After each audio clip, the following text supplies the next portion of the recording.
हम नहीं चाहते और मोदी जी भी नहीं चाहते कि आने वाले वक्त में फिर से कोई दूसरा एक नया भारत बने। एक रहेंगे तो सेफ रहेंगे, यही नारा इसलिए दिया गया है। ये नारा देश की रक्षा के लिए है। जब जब हम लोगों को बांटने की कोशिश की गई, जब जब हम लोग बटे तो हम लोग कटे हैं। शास्त्री जी कह रहे हैं कि जो गजवाए हिंद की मांग करते हैं वो 6% से बढ़कर अब 22% हो गए हैं। देखिए, ये विषय गजवा हिंद आया कहाँ से। सबसे पहले तो मैं इसकी मजम्मत करता हूँ। गजवा हिंद तो हो चुका, अल्हम्दुलिल्लाह सुम्मा अल्हम्दुलिल्लाह। हम ऐसे मुल्क में रहते हैं कि जहाँ कोई धर्म युद्ध नहीं। तो की वजह जैसे धर्मगुरु इस तरह के बयानबाजी क्यों कर रहे हैं कि हम सड़कों पर उतर आ जाएंगे तो आप लोगों की रोक आप देंगे? मजहब इस्लाम कट्टरपंथी को पसंद नहीं करता, मजहब इस्लाम पत्थरबाजी को पसंद नहीं करता, मजहब इस्लाम आतिशबाजी को पसंद नहीं करता। इस्लाम तो छोड़िए, वो मुकम्मल मुसलमान हो ही नहीं सकते। मान की परिभाषा क्या है? मुसलमान की परिभाषा वो है जो रसूलुल्लाह सल्लल्लाहु अलैहि वसल्लम ने सिखाई है। रसूलुल्लाह सल्लल्लाहु अलैहि वसल्लम ने पत्थर खाए हैं, पत्थर बरसाए नहीं। वक्फ बोर्ड अधिनियम बनने जा रहा है तो उसकी मुखालफत कर रहे हैं। उनका कहना है कि संविधान पर हमला है और वक्फ बोर्ड बन जाएगा तो इस्लाम खतरे में आ जाएगा। क्योंकि वक्फ बोर्ड का जो इस वक्त का ढांचा है वो मुसलमानों के किसी काम का नहीं है, सिवाय भूमाफिया के, सिवाय वक्फ माफिया के। देखिए, वक्फ बोर्ड का जो लोग विरोध कर रहे हैं, खासतौर से जमीयत उलमा हिंद, जमीयत उलमा हिंद के खुद के दोनों को के ऑफिस वक्फ बोर्ड की ज़मीन पर है। खुद सहारनपुर में मौलाना अरशद मदनी के बेटे मौलाना हबीबुल्लाह मदनी पर FIR दर्ज हुई है वक्फ की संपत्ति चुराने पर। और मैं वक्फ नंबर भी बता देता हूँ, 322, 323, 326, 327।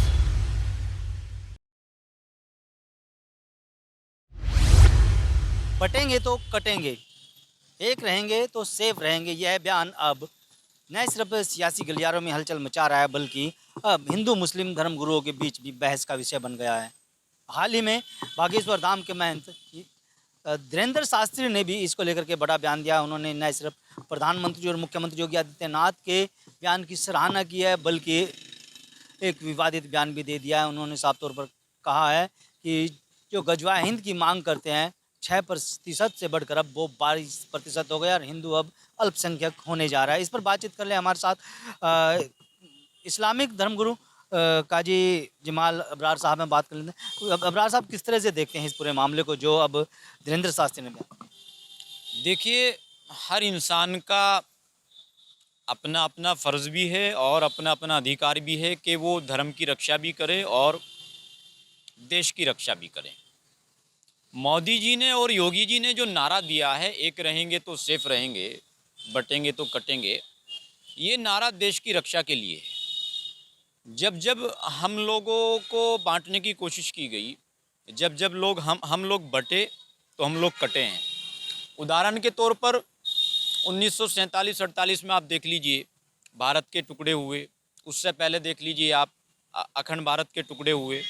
तो जब जब हम लोगों की एकता अखंडता को ठेस पहुंची है, तब तब हम भारत के टुकड़े हुए। हम नहीं चाहते और मोदी जी भी नहीं चाहते कि आने वाले वक्त में फिर से कोई दूसरा एक नया भारत बने। एक रहेंगे तो सेफ रहेंगे, यही नारा इसलिए दिया गया है। धीरेन्द्र शास्त्री जी कह रहे हैं कि जो गजवाए हिंद की मांग करते हैं वो 6% से बढ़कर अब 22% हो गए हैं। कहीं ना कहीं देखा जाए तो भारत पर यानी हिंदुस्तान पर कब्जा करने की साजिश। अब धीरेन्द्र शास्त्री जी चूँकि जो है धर्मगुरु हैं, वो सनातन से आते हैं, तो हर इंसान का फ़र्ज़ बनता है, फ़र्ज़ अव्वल है अपने धर्म की रक्षा करना। वो अपने धर्म के लिए क्या योजना बना रहे हैं और कौन सी पैदल यात्रा निकाल रहे हैं, ये उनका विवेक है।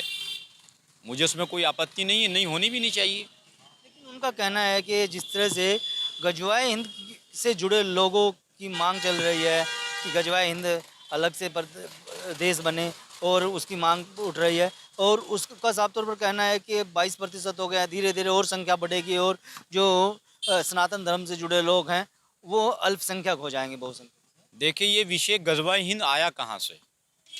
सबसे पहले तो मैं इसकी मजम्मत करता हूँ।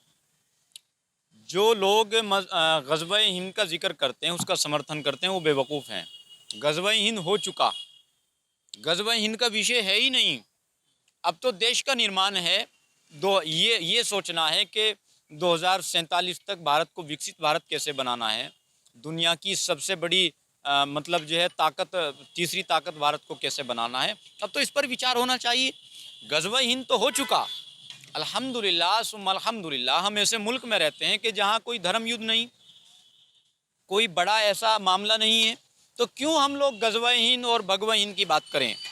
हम लोग देश की बात करें, देश की एकता अखंडता की बात करें और राष्ट्र की बात करें। राष्ट्र के साथ मिलकर के, एकजुट होकर के राष्ट्र को मजबूत बनाने का काम करें। तो कि रजा जैसे धर्मगुरु इस तरह के बयानबाजी क्यों कर रहे हैं कि हम सड़कों पर उतर आ जाएंगे तो आप लोगों की रोक कहाँ पे आएगी? ऐसे लोग, मैंने उसकी मुखालफत की है। मजहब इस्लाम कट्टरपंथी को पसंद नहीं करता, मजहब इस्लाम पत्थरबाजी को पसंद नहीं करता, मजहब इस्लाम आतिशबाजी को पसंद नहीं करता। जो लोग हुड़दंग मचाते हैं, सड़कों पर पत्थरबाजी करते हैं, सरकारी संपत्तियों को नुकसान पहुंचाते हैं, आगजनी करते हैं, वो इस्लाम का हिस्सा हो ही नहीं सकते। इस्लाम तो छोड़िए, वो मुकम्मल मुसलमान हो ही नहीं सकते। तो मुसलमान की परिभाषा क्या है? मुसलमान की परिभाषा वो है जो रसूलुल्लाह सल्लल्लाहु अलैहि वसल्लम ने सिखाई है। रसूलुल्लाह सल्लल्लाहु अलैहि वसल्लम ने पत्थर खाए हैं, पत्थर बरसाए नहीं है। हम क्या तौकीर रज़ा साहब उसी इस्लाम को मानते हैं जिसके रसूलुल्लाह सल्लल्लाहु अलैहि वसल्लम ने जिसको भंगी को साथ में बिठा करके खाना खिलाया? वो पत्थर बरसाने पर उनको हिदायत की दुआ दी, ना कि पत्थर बरसाए, उनके लिए बद्दुआ भी नहीं की।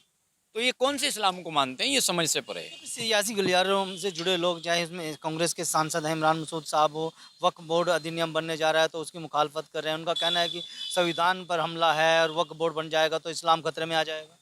देखिए, दो टुक में सुन लीजिए। वक्फ संशोधन बिल्कुल होना चाहिए, बिल्कुल होना चाहिए। इसलिए होना चाहिए क्योंकि वक्फ बोर्ड का जो इस वक्त का ढांचा है वो मुसलमानों के किसी काम का नहीं है, सिवाय भूमाफिया के, सिवाय वक्फ माफिया के।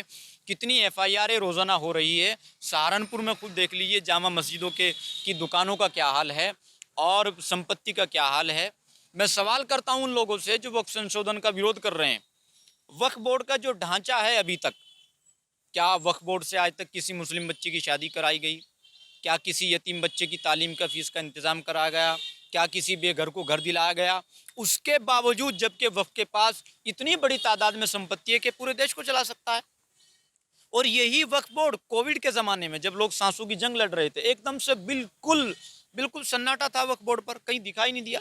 जबकि छोटे धर्मगुरु ये धर्म के नाम पर क्यों लड़ा रहे हैं आपस में? ऐसी क्या नौबत आई है कि जब भी चुनाव आता है तो हिंदू मुस्लिम की बात होने लगती है, तब भी कोई ऐसा कोई मुद्दा आता है तो हिंदू मुस्लिम की बात होने लगती है, कट्टरपंथी दिखाई जाती है। देखिए, वक्फ बोर्ड का जो लोग विरोध कर रहे हैं, ख़ास तौर से जमीयत उलमा हिंद के खुद के दोनों के ऑफिस वक्फ बोर्ड की ज़मीन पर है।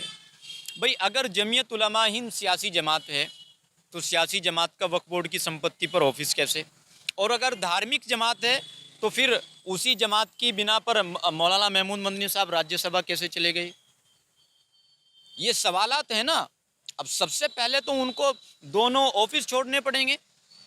खुद सहारनपुर में मौलाना अरशद मदनी के बेटे मौलाना हबीबुल्लाह मदनी पर FIR दर्ज हुई है वक्फ की संपत्ति चुराने पर। और मैं वक्फ नंबर भी बता देता हूँ, 322, 323, 326, 327। सरकार से क्या मांग करेंगे इस तरह की? सरकार से मांग करूंगा कि जल्द से जल्द इसको पार्लियामेंट में पास करे। चूँकि मैं भी JPC के समक्ष पेश हुआ था, मैंने भी ये जमीयत हिमायतुल इस्लाम की तरफ से अपना सुझाव पेश किया। बहुत अच्छा बिल है, इस पर संशोधन होना चाहिए। धन्यवाद। कारी साहब ये थे हमारे साथ, कारी जमाल अबरार साहब, जिन्होंने न्यूज़ 14 टुडे से बातचीत में कहा है कि जो लोग धर्म के नाम पर राजनीति कर रहे हैं उनके कि ये खुलकर मुखालफत करते हैं और ऐसे लोगों के खिलाफ सरकार को कड़ा एक्शन लेना चाहिए। वीडियो के बारे में आपकी क्या राय है? अगर आप ये खबर फेसबुक पर देख रहे हैं तो वीडियो को लाइक करके पेज को फॉलो करें। इसके अलावा अगर आप इस खबर से यूट्यूब के जरिए जुड़े हैं तो चैनल को सब्सक्राइब करके बेल आइकन दबाना बिल्कुल ना भूलें। नमस्कार।